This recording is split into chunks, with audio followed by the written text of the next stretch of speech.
you songs when the Bengals bring the pennant home where it belongs. We're all behind our baseball team. Go get 'em! Detroit Tigers! Go get 'em, Tigers! Welcome back to the Weekly Wolverine Podcast, and now, the Detroit Tigers. So, some big news in the MLB coming out right before the All-Star break. So, the Washington Nationals decided to offer one of their best players, Juan Soto, a $440 million contract extension. And Soto said, nope, not taking it. Not sure if it's because, he doesn't want to be a part of the Nationals or he feels like he can get some more money. But, if he's a potential free agent pretty soon, and he doesn't want to be in D.C. for the long-term future, the question arises, if you're the Tigers, do you make a play for Soto? Do you foot the bill and get one of the best, most exciting young players in this entire sport? Here's what I would say.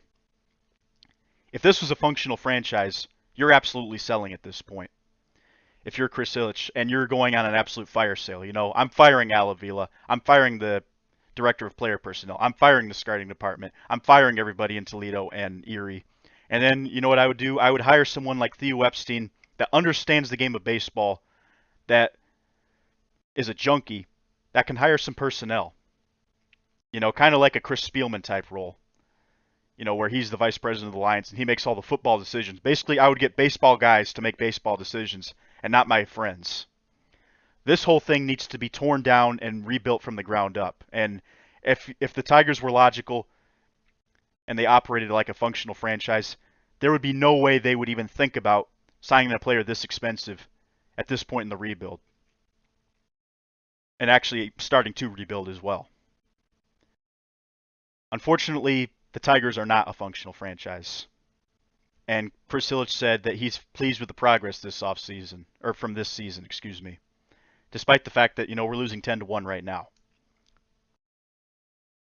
So that being said, if Avila is going to be here for the long-term future and we're not going to make any sweeping personnel changes, why not make this move? The reputation around Detroit is that, Chris, you're cheap. You don't want to buy expensive players. You don't want to foot the bill. This could change all of that. All of it. And yes, we're going to have to give up a lot. And I mean a lot. But you know what? This would have the magnitude of the Miguel Cabrera signing a few years ago. You have one absolute superstar who's only 23 years old. And, even though he's having the worst season of his career, he's still almost at a 900 OPS, which is very, very good. This guy had a 1.185 OPS just 2 years ago. That was a season, it was a shortened season. He finished with 13 homers, 37 RBIs, but only in a 47-game season. So if you triple that, really, he was on pace for a 39-homer, 130 RBI season. Pretty darn good. At age 21 years old, which is just insane. So you know what? If you feel like you're ready to splurge, if you're Chris Ilitch and Al Avila, which obviously they're not, but obviously the way they feel is not what is, then maybe you make this move. You're gonna have to give up. You're gonna have to give up Torkelson. You're gonna have to give up Skubal. You're gonna have to give up a lot of young talent. And personally, if it was me, I wouldn't do that. But you know what? If I'm going to stick with the personnel that I have, maybe this is a best case scenario for the Tigers. And maybe this is a sign that, hey, we're tired of being bottom feeders in the American League. And obviously one player is not going to change everything. But it's going to make it so people will be like, these guys made a running for Soto. These guys have guts. Maybe I want to be a part of this instead of, going to the thrift store and getting, trying to find the best bargain available. Maybe you just say, screw it. We're going to get the best player available right now. And maybe if you have an opportunity to get him, you go after it. You don't miss it. So if we're not going to get rid of Avila and he's not going to draft well, why don't we just go ahead and sign someone that we know is an elite player?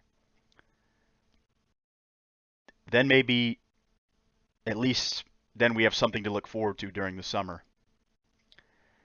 I already said it's a sad day as a Detroit Tigers fan. You know, this team has chosen not to be functional. But if we're going to be dysfunctional, why not do it with some pizzazz like this? I would pay to go see Juan Soto play. I would. And it might tell me that maybe Chris is willing to take some chances. And, you know, Mike Ilitch didn't start off with a great reputation for the Tigers because he spent most of his money on the Red Wings at first, you know, before the NHL salary cap. But Chris Ilitch, his reputation is pretty bad right now, but maybe he could put a dent in it. And I'll tell you, I would go pay to see Juan Soto. Realistically, I think that there's a very, very small chance of this happening because Ilitch has shown that he doesn't want to spend a lot of money on players, even guys as good as Soto. So this might even be a moot point. But honestly, the Tigers are so bad, this is the only thing to talk about. You know, I think that they are completely unpredictable in what they're going to do at the trade deadline. You know, it's hard to judge how an organization so incompetent will act in just a few weeks.